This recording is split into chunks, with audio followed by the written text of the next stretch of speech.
Hello everyone, welcome to the class. मैं advocate Himani Sharma. आज हम चैप्टर 6 सीआरपीसी स्टार्ट करने वाले हैं, जो कि डील करता है प्रोसेस टू कंपेल अपीयरेंस, हाजिर होने को विवश करने के लिए आदेशिकाएं। ऐसी आदेशिकाएं जिसके द्वारा किसी व्यक्ति को कोर्ट में हाजिर होने के लिए विवश किया जाता है। तो कंपेल करने के जो तरीके बताए गए हैं उनमें सबसे पहला तरीका है समन, और दूसरा तरीका है वारंट। तीसरा तरीका है उद्घोषणा। प्रोक्लेम्ड ऑफेंडर उसको घोषित कर दिया जाएगा। अगर तब भी वो हाजिर नहीं होता है तो उसकी संपत्ति कुर्क कर ली जाएगी। और क्या तरीके हैं कंपेल करने के? समन के स्थान पर वारंट इशू करके और बॉन्ड भरवा कर भी उसको हाजिर होने के लिए विवश किया जा सकता है। चैप्टर 6 जो है ये डील करता है सेक्शन 61 से 90 तक।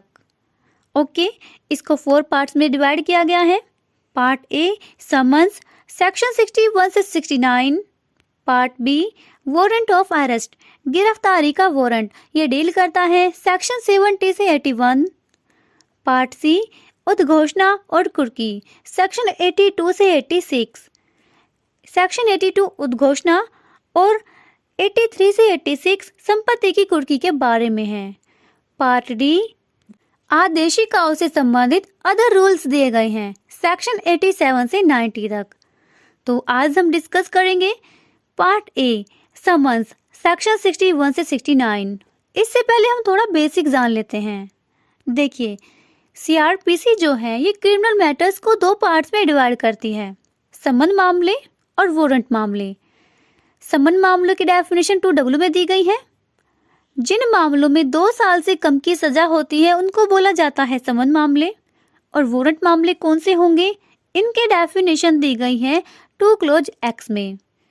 वारंट मामले वे मामले होंगे जिनमें दंड की मात्रा या तो मृत्युदंड या आजीवन कारावास या 2 साल से ज्यादा अवधि का कारावास हो।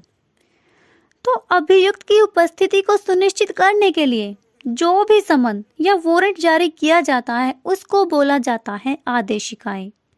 और सीआरपीसी की धारा 204 के अकॉर्डिंग ऐसी आदेशिकाएं जारी की जाती हैं।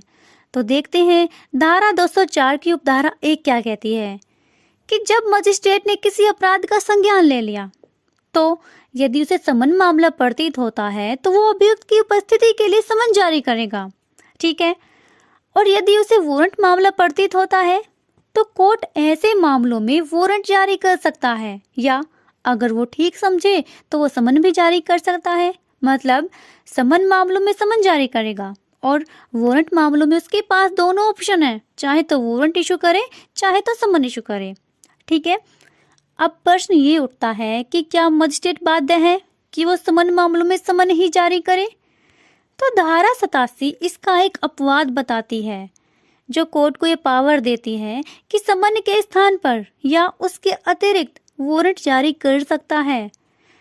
तो 2 परिस्थितियां बताई गई हैं धारा 87 में। पहली परिस्थिति क्या है कि अगर कोर्ट को समन जारी करने से पहले ऐसा लगता है कि वो व्यक्ति समन का पालन नहीं करेगा, तो कोर्ट समन जारी करने से पहले ही वारंट जारी कर सकता है। या अगर कोर्ट ने समन जारी कर दिया और उसके बाद कोर्ट को ऐसा लगता है कि वो फरार हो गया है या समन के पालन में हाजिर नहीं होगा, तो वह समन के स्थान पर वारंट जारी कर सकता है। तो ये तो हुई पहली परिस्थिति।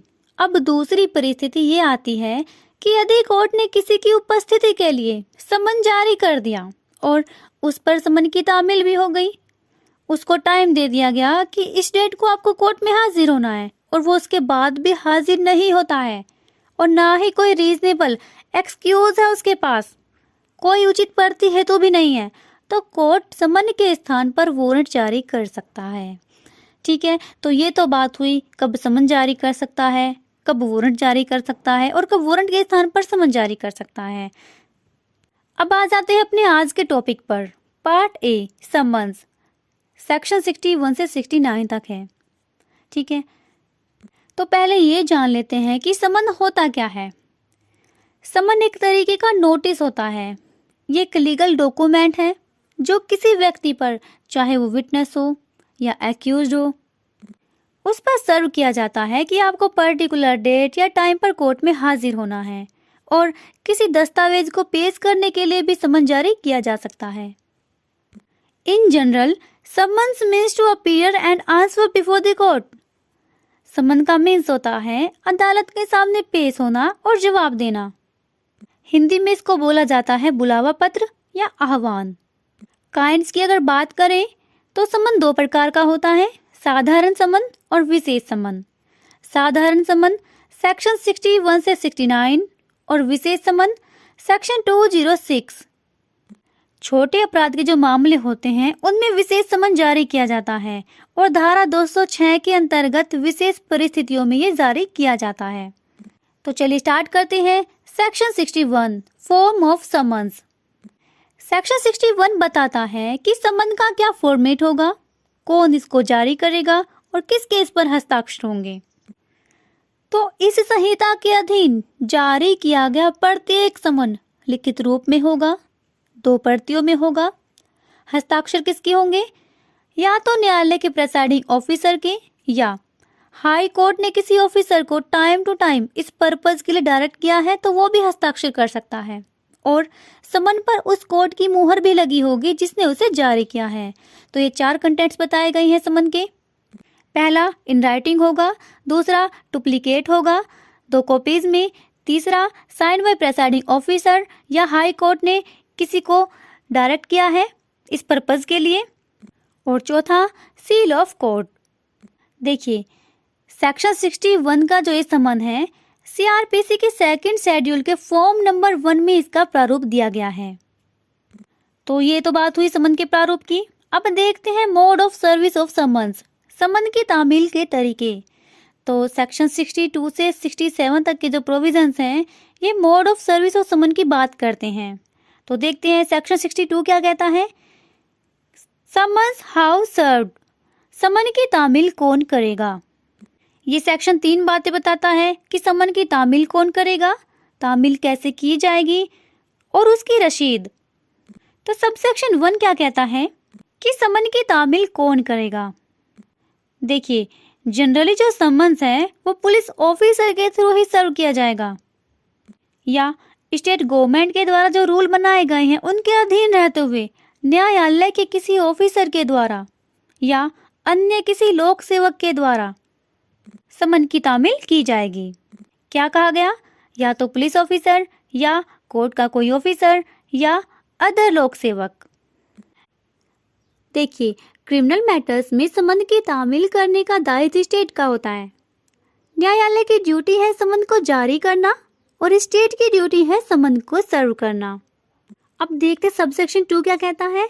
ये व्यक्तिगत तामील की बात करता है। तामील कैसे की जाएगी कि जहां तक पॉसिबल हो सके समन किए गए व्यक्ति पर समन की तामील समन की 2 प्रतियों में से एक का परिधान या निवेदन करके, डिलीवरिंग या टेंडरिंग 2 वर्ड्स दिए गए हैं। टेंडरिंग मीन्स होता है पेश करना, तो 2 कॉपी में से एक का परिधान या निवेदन करके वैयक्तिक रूप से की जाएगी, मतलब उस व्यक्ति को पर्सनली ही समन सर्व किया जाएगा। ये कहता है सबसेक्शन 2।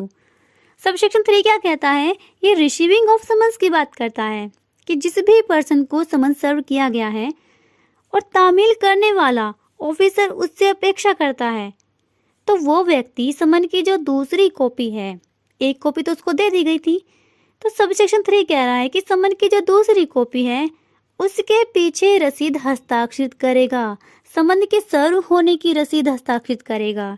ठीक है, अब रीजन क्या है इसका। इसका रीजन ये है कि जब भी वो पर्सन समन सर्व होने के बाद भी कोर्ट में पेश नहीं होता तब उसी कंडीशन में ये जो हस्ताक्षरित रसीद है ये सर्विस ऑफ समन का एविडेंस होगी। ठीक है जी। अब देखते हैं सेक्शन 63 क्या कहता है। Summons on corporate bodies and societies, निगमित निकायों और सोसाइटियों पर समन की तामील कैसे की जाएगी। तो जब भी कोई समन किसी निगमित निकाय या सोसाइटी के नाम पर जारी किया जाता है तो उसकी तामील निगम के सचिव, स्थानीय प्रबंधक या अन्य प्रधान अधिकारी पर की जा सकती है, या ऐसी निगम या सोसाइटी यदि भारत में है तो रजिस्टर्ड डाक के द्वारा उसके मुख्य अधिकारी के पते पर की जा सकती है। अब देखते हैं सेक्शन 64। ये कहता है कि जब समन किया गया व्यक्ति ना मिल सके तब तामील कैसे की जाएगी। विकसित तामील की बात करता है ये सेक्शन। क्या कहता है, जनरली समन की जो तामील होती है वो उस व्यक्ति पर की जाती है जिसके नाम पर समन जारी किया जाता है, लेकिन अगर ऐसा व्यक्ति सम्यक तत्परता के बाद भी नहीं मिलता है, नहीं अवेलेबल है, तो इस धारा के अंतर्गत समन की जो तामील की जाएगी वो ऐसे व्यक्ति के साथ रहने वाले, उसके कुटुंब के, उसके परिवार का जो कोई वयस्क सदस्य है, पुरुष सदस्य, उस पर की जा सकेगी और उस सदस्य के समन की जो दूसरी कॉपी है उसके पीछे भाग पर हस्ताक्षर भी लिए जाएंगे। इसको बोला जाता है विकसित तामील। एक बात ध्यान रखनी है, यहाँ पर वयस्क पुरुष सदस्य की बात की जा रही है, फीमेल की बात नहीं की गई है। अब स्पष्टीकरण दिया गया है सेक्शन 64 में, जिसके अनुसार सेवक मतलब नौकर को कुटुंब का सदस्य नहीं माना गया है। अब देखते हैं सेक्शन 65। ये प्रतिस्थापित तामील की बात करता है, सब्स्टिट्यूटेड सर्विस। ये कहता है कि यदि धारा 62, 63 या 64 में जो रीति बताई गई है और सम्यक तत्परता बरतने के बावजूद भी समन की तामील ना हो पाए तो क्या होगा। तो समन की तामील करने वाला अधिकारी समन की एक कॉपी सम्मानित व्यक्ति के घर या निवास स्थान के किसी सहज दर से भाग पर जो आसानी से दिखाई दे सके चस्पा करेगा। कहाँ, जहाँ वो व्यक्ति मामूली तौर पर निवास करता है, और उसके बाद कोर्ट जांच करके समन के तामील की घोषणा कर सकता है या नई रीति से समन की तामील का आदेश दे सकता है। अब देखते हैं सेक्शन 66। सरकारी सेवक पर समन की तामील कैसे की जाएगी। Service on government servant. तो ये सेक्शन कहता है कि जहां समन किया गया व्यक्ति गवर्नमेंट की सर्विस में है तो उसको समन कैसे सर्व किया जाएगा। तो समन जारी करने वाला कोर्ट उस समन की 2 प्रतियां उस कार्यालय के प्रधान को भेजेगा। फिर वो जो कार्यालय प्रधान है वो उस व्यक्ति पर धारा 62 में दी गई रीति से समन की तामील कराएगा और उसकी एक कॉपी हस्ताक्षर और पृष्ठांकन करके कोर्ट को लौटा देगा, जो समन की तामील का साक्ष्य होगा। अब देखते हैं सेक्शन 67। स्थानीय सीमाओं से बाहर समन की तामील। अकॉर्डिंग टू दिस सेक्शन, जब समन किसी ऐसे व्यक्ति के नाम पर जारी किया गया है जो कि उस कोर्ट के ज्यूरिसडिक्शन से बाहर किसी स्थान पर निवास करता है, तो समन जारी करने वाला न्यायालय उस समन की 2 कॉपी उस मजिस्ट्रेट को भेजेगा जिसके ज्यूरिसडिक्शन में वो व्यक्ति निवास करता है, और तब ज्यूरिसडिक्शन रखने वाला मजिस्ट्रेट ऐसे समन की सम्यक रीति से तामील कराएगा।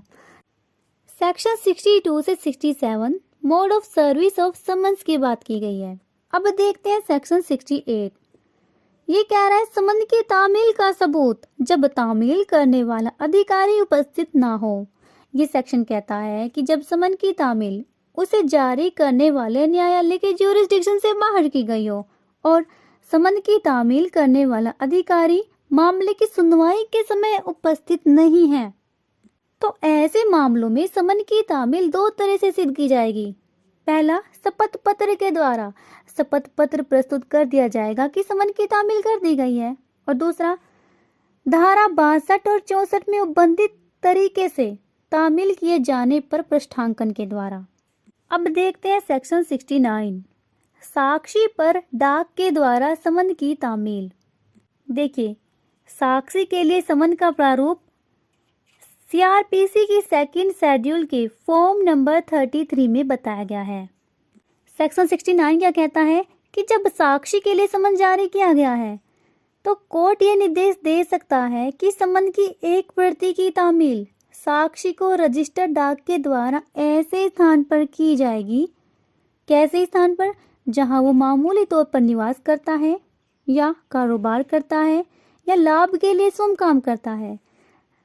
इस प्रकार से तामील किए जाने पर अगर ये पता चले कि साक्षी ने समन लेने से इनकार कर दिया है तो कोर्ट ये घोषित कर सकता है कि समन की तामील सम्यक रूप से कर दी गई है। सो फ्रेंड्स, इसी के साथ हमारा आज का टॉपिक समाप्त होता है। पार्ट ए हमारा कंप्लीट हुआ। नेक्स्ट पार्ट में हम डिस्कस करेंगे part B, warrant of arrest, section 70 से 81। Thank you so much. Bye bye and take care.